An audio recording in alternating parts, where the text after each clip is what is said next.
Hey everybody, welcome back to Battle Ready Inc. So today, I'm sure you've already seen it, but we have a ban list for Digimon, but also we have a world's first for Digimon as well. 3 years in, we have our first unbanning as well. So lots to talk about today. I'm really excited to get into this. Also, make sure you check out the links in the description below for our Patreon as well as our Etsy page. You can find all of our memory markers that we've had on the channel in the past. I don't have one currently, a new one to feature for you guys this week just yet. Hopefully we got one coming out soon for you guys in the next week or two. All right, so right here on the official Facebook page, they and really almost all of their social medias, they've made the post about what they've did. No graphic or anything this time though, kind of lazy, but we got the information regardless. So here is the list of cards. They just threw it right out at us, right in our face. But we're gonna actually jump over here to the official website instead, and then they actually explain their reasonings behind this. So for us English players, this is going to go into effect November 17th.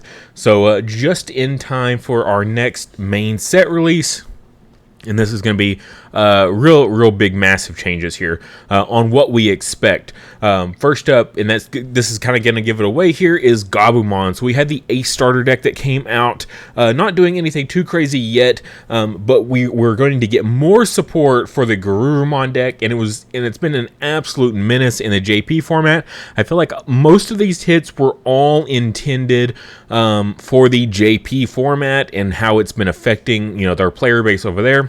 And so we're basically feeling the repercussions over here because of it. And the first one up is the starter deck, Gabumon. This is the when attacking inheritable trigger draw one, trash one, not once per turn. And I think that's kind of the killing point for this card, is the fact that it's not once per turn. In decks like Garurumon that can attack multiple times in one turn, you can just repeatedly get this effect. And their excuse was it's on a low level, so it's a level 3, giving basically this hand prioritization, and which is a big problem in the later sets, BT 14, 15, and so on, of getting cards in the trash for things like Apocalypmon. So that's kind of their thought process, is to kind of stop being able to fill the trash up so easily with very specific cards. So that's a huge part of this ban list, is zeroing in on a lot of those mechanics, which is a real shame for like BL Star players and just purple in general. Like, these are just good generic purple cards. Purple hasn't really been a big problem, I would say, in any format up until this point with the new Garurumon support, and then it became an absolute problem. So it's kind of a shame that all of purple gets this big smack in the face because of one deck. But yeah, so that's the first one, and of course they're going to put in the BT2 Gabumon as well. I mean, it's basically almost the same, but you're going to draw 2, trash 1, so really good hand, resource gain and things like that. But it was on a deletion. But again, it was on a level 3, and so that seems to be their big problem, is you can have this effect, but the fact that you could have it on something so small, you could go Gabumon X on top of this guy and immediately get this inheritable value, the on deletion, on just the rookie. And you don't actually have to pay any memory. Evo 0 on top of like a Demi-Meramon, and then Evo for 0 with a Gabumon X, and you get all those on deletion draw trash effects for no memory cost. I think that was their big problem with the designs of this. I mean, this card was made forever ago, back during BT2, and long before the X antibody mechanics were even thought of.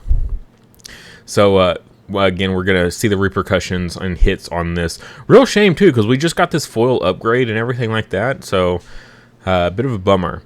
Now, this next one, I think a lot of people saw coming. This had been in the talks for ages. The new BT13 GeoGreymon. When it was made, I don't know what they were really thinking, but it was so generic. They should have limited this to specifically Marcus, but instead they made it super generic, where you just digivolve, search your security. You can play any red or yellow tamer among it without paying the cost. and then you get to recover right back. And it's a vaccine type, so it can work in tandem with all the new angel support we're getting, so the new Patamon and Angemon and so on. So it's really, really powerful in that deck of being able to play that out, because you can slot in very specific cards into your security, and then this GeoGreymon basically guarantees that you can immediately play those cards right back out. So they even talk about how it was like, well, maybe it was a little too powerful at first, kind of blaming Marcus, but then they're like, well, also it's because of this whole vaccine type. No, the Marcus play wasn't really the issue. Like, sure, Shine was solid, it was a solid deck, but you know what, in our BT13 RB1 format, we really weren't seeing like an absolute like dominance of Shine Greymon. Like, it was definitely in the top 4, pretty consistently top 8 for sure, but that was about it. You wouldn't see, like half of the top performing decks or anything like that. It's like 1, maybe 2 in the top 8, and that was it. So I don't think this hit was really intended to like bring Shine Greymon down. Shine Greymon wasn't doing that amazing, but it was definitely a hit for that vaccine deck with the Angemons and stuff like that. So yeah, that's a bit unfortunate, losing that for Shine, but I definitely see the issue for upcoming formats. I think that, again, their design team was a little too generic on this card. They should have probably just reined it in for like just being able to play out Marcus. Just make this card playable in Shine Greymon only. Would have been a better call. This next one, I thought this was a crazy hit. They went after Galgamon. Like, yes, Galgamon has been doing pretty good in Ultimate Cup format, but I mean, that was about it. You would see a little bit of topping in just regular regionals with it, but again, it wasn't like blowing out tournaments like just across the board. So a bit of a surprise that they went after Galgamon. But I guess they really wanted to hit it for Ultimate Cup. But again, they could have just made this an Ultimate Cup hit like they've done before. There's like certain cards that get limited in specifically Ultimate Cup format. They could have done that with this card, and I think that would have been fine. I think hitting it for the regular play was a little extreme. It is a solid card, though. I mean, absolutely. When Digivolving, return one of your opponent's level 4, lower Digimon to its owner's hands. And then also the when attacking, if your opponent has 8 or more cards in their hand, unsuspend this Digimon. Which is crazy. Okay, I want to say this right now. The fact that they limited this to 1, and the card we're going to be talking about soon, they unlimited the ability to attack multiple times. They're like, oh yeah, we're going to cut that out. Like, we're going to hit, what is it? The Weregarurumon, we don't like to attack multiple times. We're going to limit Galgamon because we don't like you attacking multiple times. Oh, but Saviorhuckmon, no, that's fine. You can attack multiple times with that. We don't care. Like, what? Where is the line, people? Where is the line? So yeah, very interesting. But yeah, they basically just didn't like you being able to attack multiple times, and also the when Digivolving effect, like all these effects in one card. I mean, it's solid, but I just don't feel like it was busted by any means. But again, in a deck that's meant to attack multiple times, I guess that's their thought process of hitting. Next. Eismon Scatter Mode. I feel like this has been a long time coming. This card is really, really good, except when it has jamming. You know what I'm talking about? The on deletion, draw 3, trash 2. Same with the Gabumon. This is a really powerful effect for such a low level Digimon. Like, even the Cerberus mods, they're only draw 2, trash 1, on deletion, and that's a level 5.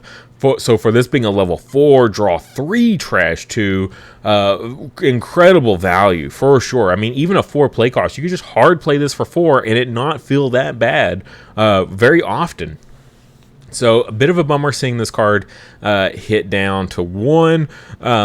Still definitely an include in a lot of decks and things like that.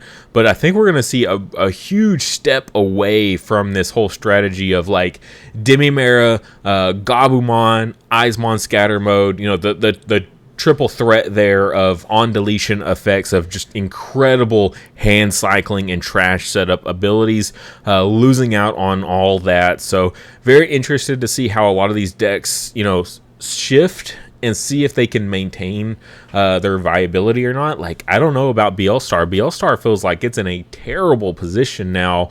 I tried that mill version I shared, a while back, and the blind mills, while powerful, was so unbelievably RNG heavy, and it just didn't work out for me. But the draw trash engine always felt good, so losing out on that whole mechanic, yeah, we'll see how this goes. It's definitely going to be a lot worse.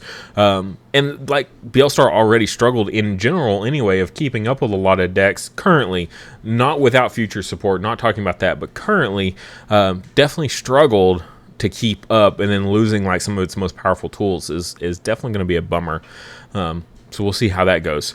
And that is it for the ban cards. Now we got to look at the unlimited. Like I already talked about this, but Savior coming off the list here. So being able to attack twice on this is just absolutely incredible. Always such a powerful play. So we're going to be seeing probably a lot more Jesmon OTK decks, I think. We talked about this in my local group a whole lot. But you had Grandis and then worse Grandis, which was Jesmon, right? So both were like OTK decks.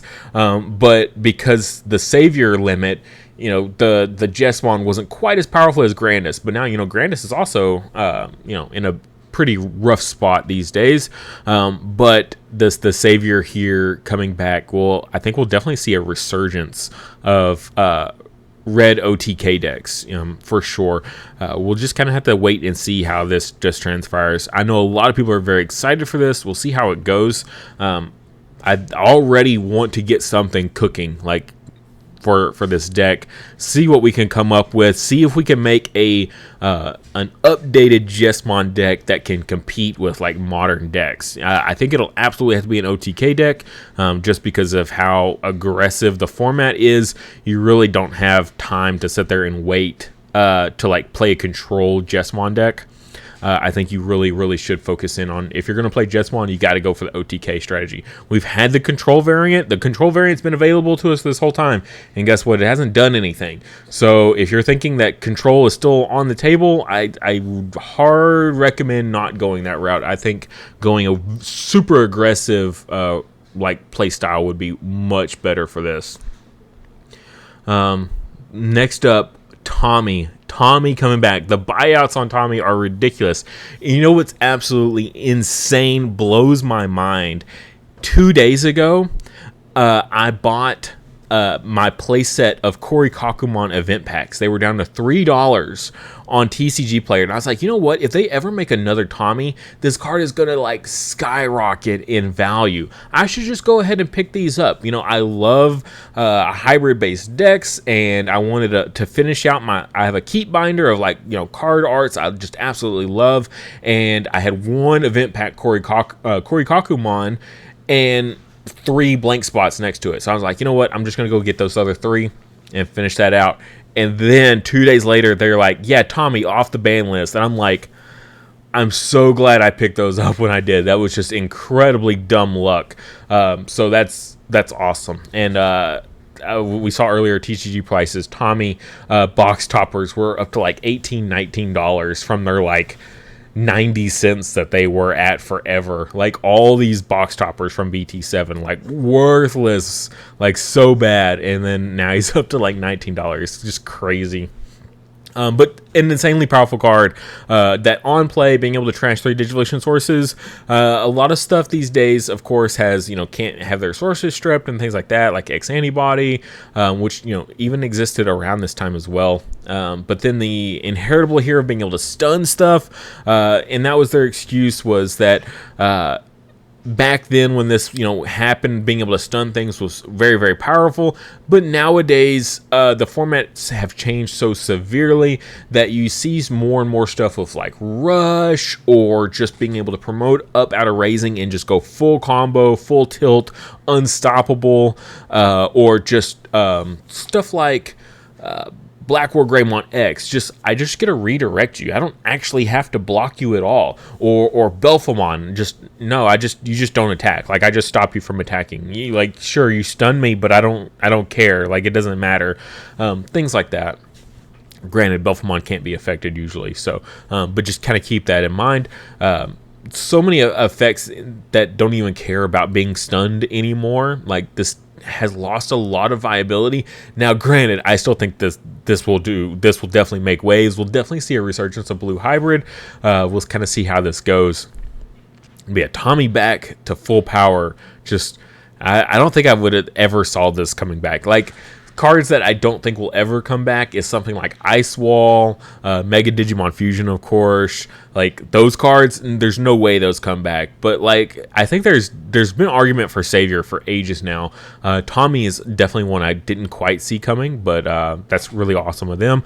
I was thinking about Argomon the other day, but then I was like, oh no, because they've really shied away. Like, after they hit Blossomon, they don't want the Digisorptions for free, right? A reduced cost, like a 3 down to a 1 cost Digisorption, that's fine. But they do not like the 0 cost Digivolutions on like those level 5s. So I don't think we'll see Argomon or Blossomon coming back anytime soon. But yeah, that will do it there. So this is just the old ban list that we've had in the past. So cards that have been hit. Grandis there, or Grand Kawagamon, sorry, not Grandis. So that's definitely hurting. Greymon X, very powerful card. Calling.